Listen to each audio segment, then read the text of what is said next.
Hi, I am Rajkumar known as Dev sir. आज मैं conservative force discuss करूँगा। फोर्स दो प्रकार का है, एक है कंजर्वेटिव, दूसरा है नॉन कंजर्वेटिव। अगर क्लोज पाथ पर ऐसा फोर्स जिसके द्वारा वर्क डन किसी बॉडी पर डिपेंड करेगा कि इनिशियल पोजीशन क्या था और फाइनल क्या था, बस यहाँ से सीधे ऊपर गया या ऐसे गया या ऐसे गया, पाथ पर डिपेंड नहीं करेगा, तो ऐसे फोर्स को बोलेंगे कंजर्वेटिव। वह फोर्स जिस फोर्स का वर्क डन पाथ पर डिपेंड नहीं करेगा, केवल इनिशियल पोजीशन कहाँ था और फाइनल कहाँ था इस पर डिपेंड करेगा। फिर दूसरी बात, यहाँ से हम यहाँ गए फिर वापस आए, क्लोज्ड पाथ, या यहाँ से यहाँ गए ऐसे गए वापस आए, क्लोज क्या है, क्लोज्ड पाथ। तो क्लोज्ड पाथ पर मतलब जहाँ से गए फिर वहाँ वापस आ गए, तो पूरे क्लोज्ड पाथ पर वर्क डन जीरो हो जाना चाहिए। तो ऐसे फोर्स को बोलेंगे कंजर्वेटिव। क्या बोलेंगे, कंजर्वेटिव। जैसे ग्रेविटेशनल फोर्स है, ग्रेविटी, मैग्नेट का फोर्स है और चार्ज का फोर्स है, इलेक्ट्रोस्टैटिक फोर्स, मैग्नेटिक फोर्स, ये सब क्या है, ये सब है कंजर्वेटिव। क्या है, कंजर्वेटिव। ऊपर एच हाइट ले जाइएगा, ग्रेविटी का work minus m g h, फिर नीचे एच हाइट आएगा सेम जगह पर प्लस एम जी एच, दोनों जोड़ के जीरो क्या होगा, जीरो। तो क्लोज बात पर ए से बी गया, बी से ए आया, वर्क डन जीरो हो जाना चाहिए। ए से बी गया, बी से सी, सी से डी, डी से फिर ए, वर्क डन जीरो हो जाना चाहिए। इस पाथ का सारा वर्क डन जीरो हो जाना चाहिए। जहाँ से गए थे वहीं वापस आ जाना चाहिए। That is called closed path. और वन पॉइंट से अदर पॉइंट जा रहे हैं तो केवल इनिशियल पोजीशन और फाइनल पोजीशन डिपेंड करेगा। यहाँ से ए से बी कैसे गए हैं, ऐसे गए हैं, ऐसे गए हैं, सीधे गए हैं, टेढ़ा गए हैं, इस पर डिपेंड नहीं करेगा। तो ऐसे फोर्स को बोलेंगे कंजर्वेटिव। क्या है, कंजर्वेटिव फोर्स। इसका नाम क्या है, नाम है कंजर्वेटिव फोर्स। तो point wise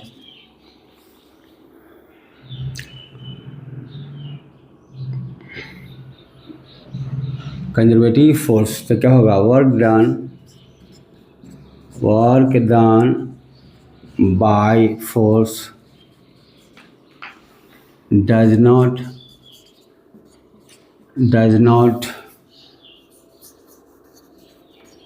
depend on path, only depends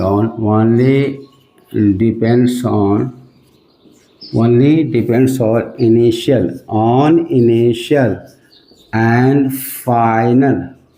and final positions of object। Initial and final position पर डिपेंड करेगा। That is work done by force on a closed path is zero. मतलब work done किस पर, closed path का होगा, closed path हो जाएगा zero. तो ऐसे फोर्स को बोलेंगे क्या, कंजर्वेटिव। एग्जाम्पल देखिए, ये जो ग्रेविटेशनल फोर्स है, gravitational force, electrostatic force, charge के बीच के, स्टैटिक फोर्स, मैग्नेट का फोर्स, ईडीसी का है, ईडीसी, ये सब क्या है, कंजर्वेटिव। क्या है, कंजर्वेटिव फोर्स। क्या होगा, कंजर्वेटिव फोर्स है। ये सब क्या है, कंजर्वेटिव फोर्स है। वर्क डन पाथ पर डिपेंड नहीं करेगा, केवल डिपेंड करेगा इनिशियल और फाइनल। क्या होगा, इनिशियल और फाइनल पोजीशन पर डिपेंड करेगा। एक एग्जाम्पल हल कर दिखाते हैं आपको। एक ऑब्जेक्ट को वर्टिकली अपवर्ड थ्रो किया गया है, मैक्सिमम हाइट एस तक जाता है, तो ग्रेविटी कितना काम करेगा, फिर वापस आता है तो ग्रेविटी कितना काम करेगा। देखिए ध्यान से, यहाँ बना रहे हैं, ये क्या है, अर्थ सरफेस क्या है, अर्थ सरफेस है। एक बॉडी को यहाँ से भेज रहे हैं हम स्पीड u से, ये ऊपर चला जाता है, h हाइट पर चल जाता है, या पॉइंट A है, यहाँ B का है, B पर जाता है। हाइट कितना है, हाइट कितना है, हाइट h जाता है। या मैक्सिमम क्या है, B है। मैक्सिमम क्या है, मैक्सिमम हाइट है। तो A से B जाने में ग्रेविटी ने कितना काम किया, फिर B से आने में कितना काम किया। A से B गया, B से आ गया, क्लोज क्या है, A से B गया, B से आ गया, क्लोज पाथ क्या होगा, क्लोज पाथ, वर्क डन 0 हो जाना चाहिए। तो पहला क्या है, वर्क, क्वेश्चन था इसमें, मास m है, ए body of mass m is projected vertically upward with a speed u.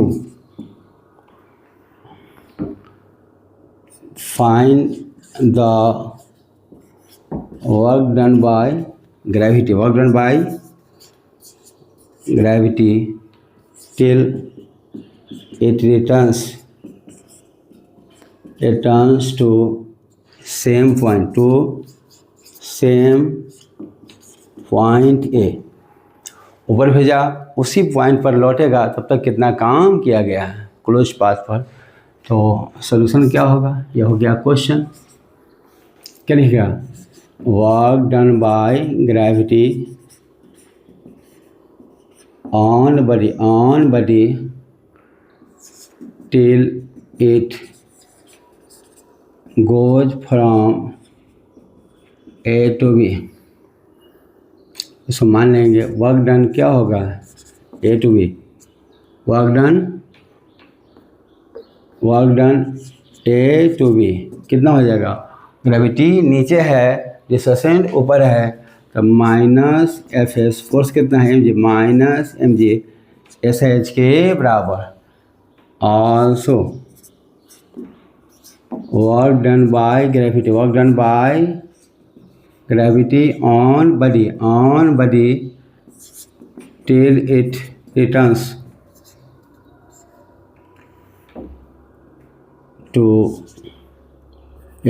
from point B to A is, work done क्या होगा, पॉइंट B to A, नीचे है ग्रेविटी और नीचे है डिस्प्लेसमेंट, आ रहा है क्या, B to A, क्या है B to A, तो क्या हो जाएगा, एफ एस क्या हो गया, एफ एस, एफ क्या है mg, एस क्या है displacement. Therefore, work done A to B plus work done क्या होगा, B to A हो जाएगा माइनस mgh प्लस mgh हो जाएगा 0 के बराबर। तो वर्क डन क्लोज पाथ कौन, A से B, B से क्लोज क्या है, क्लोज पाथ हो गया 0, तो कैसा हो गया, कंजर्वेटिव, कैसा हो गया, कंजर्वेटिव फोर्स, क्या हो गया, कंजर्वेटिव फोर्स हो गया। ए से बी गया तो वर्क डन ग्रेविटी का माइनस mgh, और बी से ए गया तो हो गया प्लस, क्या हो गया, प्लस mgh, क्या हो गया, प्लस mgh। तो work done by gravity on closed path हो गया 0 के बराबर। तो ऐसे फोर्स को क्या बोलेंगे, ऐसे फोर्स को बोलेंगे कंजर्वेटिव, क्या बोलेंगे कंजर्वेटिव फोर्स। क्या होगा, कंजर्वेटिव फोर्स, क्या बोलेंगे, conservative force. Therefore work done क्या होगा, therefore work done by gravity on a closed path,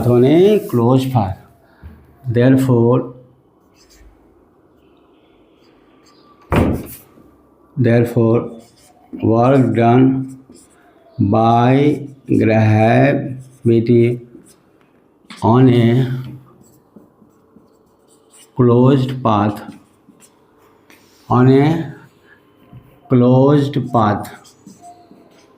closed path क्या बताइए?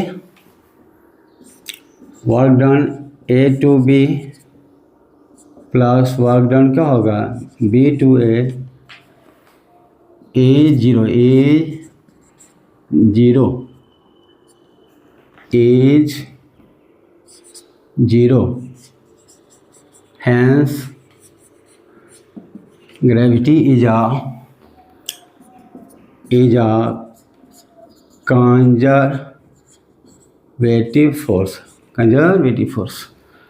दूसरा क्वेश्चन है, क्या है? अर्थ क्या है? अर्थ सरफेस है। एक बॉडी है, इसका मास m है, इसको हम ले जा रहे हैं यहाँ से यहाँ।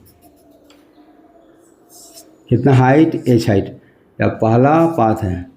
दूसरा ऐसे ले जा रहे हैं घुमा करके, या दूसरा पाथ है, मास m है।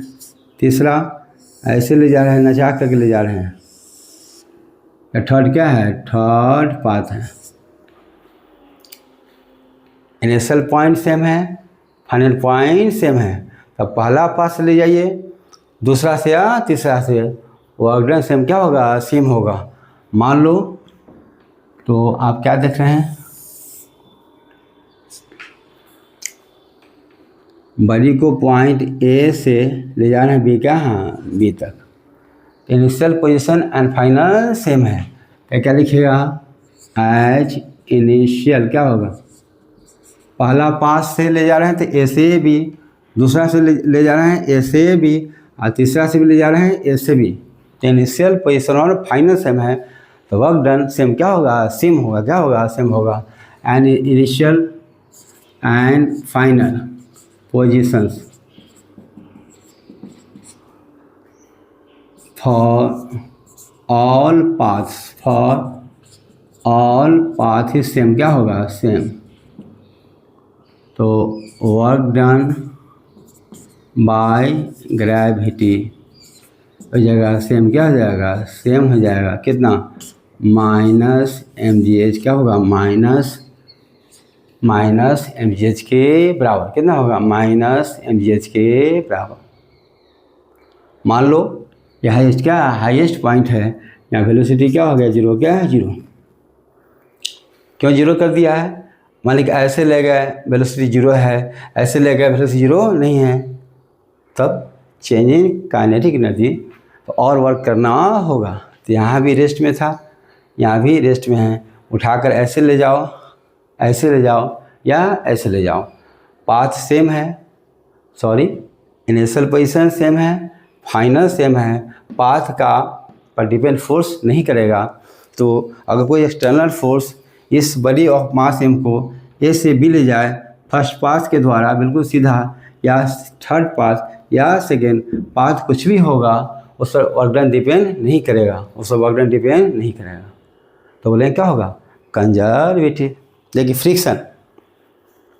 फ्रिक्शन जब भी करेगा अपोज, ग्रेविटी में ऊपर से नीचे में सपोर्ट हो रहा था, एक्सेलरेशन, नीचे से ऊपर में रिटार्डेशन। लेकिन अगर एयर रेसिस्टेंस लोगे तो ऊपर जाओगे, रेसिस्टेंस नीचा, फ्रिक्शन नीचे आओगे, फ्रिक्शन ऊपर। तो ऑलवेज क्या? ऑलवेज अपोज करेगा। उसका वर्क डन कभी नेगेटिव नहीं होगा, सॉरी, उसका वर्क डन कभी 0 नहीं होगा। तो ऐसा फोर्स जिसका वर्क डन पाथ पर डिपेंड करेगा, मतलब क्लोज पाथ पर वर्क डन 0 नहीं होगा, ऐसे फोर्स को बोलेंगे नॉन क्या है? Non conservative. क्या बोलेंगे? Non conservative. क्या बोलेंगे? नॉन कंजर्वेटिव फोर्स कहा जाएगा। तो ऐसा फोर्स जिसका वर्क डन पाथ पर डिपेंड करेगा, क्लोज पाथ पर 0 नहीं होगा वर्क डन, वो कहलाएगा नॉन क्या होगा? Non conservative. तो क्या बोलेंगे? The force which work done on a closed path is not 0 or depends upon path। तो शॉर्ट में बता देंगे ये क्या है? नॉन कंजर्वेटिव फोर्स क्या होता है ये? Work done by force, work done by force, work done by force depends, क्या होगा? Depends on path. दूसरा क्या है? Work done by force, work done by force on A close path, on A close path, on A close path is not zero, is not zero. Example जैसे friction क्या होगा? Friction क्या है? क्या है फ्रिक्शन? बॉडी को ए से B ले जाओगे, अब बी से ए लाओगे, ए से बी में फ्रिक्शन का वर्क अपोजिंग बी से ए में work done zero close path पर नहीं होगा। तो फ्रिक्शन फोर्स का वर्क डन क्लोज पाथ पर जीरो नहीं होगा। पाथ जितना लंबा उतना ही फ्रिक्शन ज़्यादा। इनिशियल पोजीशन पर आप फाइनल पर डिपेंड नहीं करेगा। अगर तुम ऐसे ले जाओ किसी ऑब्जेक्ट को, इस रास्ता से ए से बी सीधे ले जाओ, फ्रिक्शन का वर्क डन अलग अलग होगा, या पाथ पर डिपेंड करेगा। इनिशियल और फाइनल पर केवल डिपेंड नहीं करेगा, किस पर? पाथ पर डिपेंड करेगा। ऐसे फोर्स बोलेंगे नॉन कंजर्वेटिव फोर्स। तो छोटा सा टॉपिक था, ख़त्म हो गया है। Thank you for watching the video.